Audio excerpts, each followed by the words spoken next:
নমস্কার, live tales ব্লগের পক্ষ থেকে সকলকে স্বাগত জানাই। আপনারা পমফ্রেট মাছের অনেক ধরনের রেসিপি খেয়েছেন। আজকে আমি একটা আপনাদের কাছে নতুন পমফ্রেটের রেসিপি নিয়ে চলে এসেছি। আমি বাজার থেকে ফ্রেশ পমফ্রেট কিনে নিয়ে চলে এসেছি। ভালো করে পরিষ্কার করে জল দিয়ে ধুয়ে এর মধ্যে লবণ আর হলুদ মাখিয়ে নেব। আজকে আমার রেসিপি পমফ্রেট সর্ষে। তবে চলুন দেখে নিই আমি কিভাবে বানাই। 5 পিস পমফ্রেট মাছের জন্য আমি সাদা সর্ষে নিয়েছি 1 চামচ পরিমাণ, হাফ চামচ পরিমাণ কালো সর্ষে আর 1 চামচ পরিমাণ পোস্ত। সমস্ত উপকরণ একটা মিক্সিং জার নিয়ে নিয়েছি, তার মধ্যে দিয়ে দেব। আর 4টে কাঁচা লঙ্কা আর অল্প পরিমাণ লবণ দিয়ে এটা আমি পেস্ট করে নেব। পেস্ট করা হয়ে গেছে দেখুন।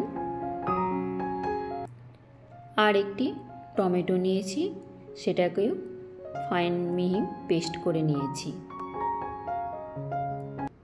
গ্যাসে কড়াই বসিয়ে দিয়েছি, দিয়ে দিলাম পরিমাণ মতন সর্ষের তেল। আমি এটা সর্ষের তেলেই বানাচ্ছি, দরকার হলে আপনারা এটা সাদা তেলেও বানাতে পারেন। তেলটাকে ভালো করে গরম করে কড়াইয়ের গায়েতে স্প্রেড করে নিয়েছি। দিয়ে দিলাম একটা পমফ্রেট মাছ এর মধ্যে। পমফ্রেট মাছটাকে হালকা করে ভেজে নিচ্ছি। আমি যেভাবে ভাজছি দেখুন আপনারা, এই একই পদ্ধতিতে আমি সমস্ত মাছ ভেজে নেব। অন্যদিকে একটি পাত্রে আমি এই মশলাটা ট্রান্সফার করে নিচ্ছি। দিয়ে দিচ্ছি অল্প পরিমাণ জল,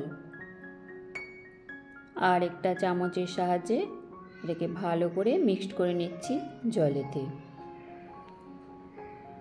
সমস্ত মাছ আমার ভাজা হয়ে গেছে। হাফ চামচ পরিমাণ কালো জিরে আর যে টমেটোর পেস্টটা করে রেখেছিলাম সেটা এর মধ্যে দিয়ে ভালো করে ভেজে নেব, টমেটোর কাঁচা গন্ধ যাওয়া পর্যন্ত। আর দিচ্ছি হাফ চামচ পরিমাণ কাশ্মীরি লঙ্কার গুঁড়ো।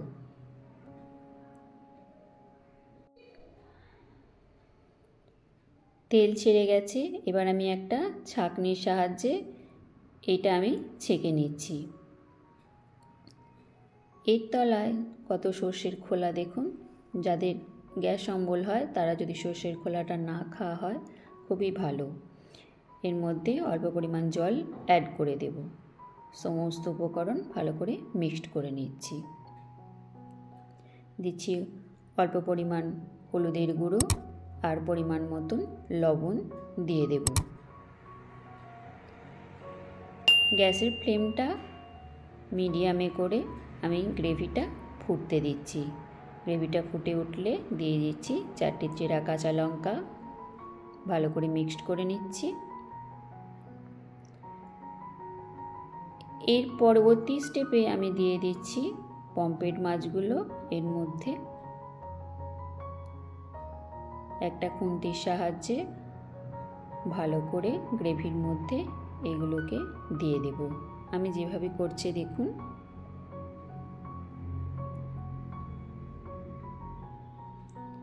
একটু গ্রেভিটা ফুটতে দেব। সবার শেষে দিয়ে দেব ধনেপাতা কুচি। দেখতেই পেলেন আমার এই রেসিপিটা অতি সহজেই তৈরি করে নিলাম। তৈরি হয়ে গেল আমার পমফ্রেট সর্ষে। একটা প্লেটের মধ্যে আমি এটা উঠিয়ে নিচ্ছি। এই সর্ষে পমফ্রেট রেসিপিটা বানানো যেমন অতি সোজা, খেতেও কিন্তু খুব টেস্টি হয়। আপনারা অবশ্যই বাড়িতে একবার বানিয়ে খেয়ে দেখবেন। আমার এই রেসিপিটা ভালো লাগলে অবশ্যই চ্যানেলটি লাইক, শেয়ার, কমেন্ট করবেন এবং সাবস্ক্রাইব করে দেবেন। দেখা হচ্ছে নেক্সট একটি ভিডিওতে।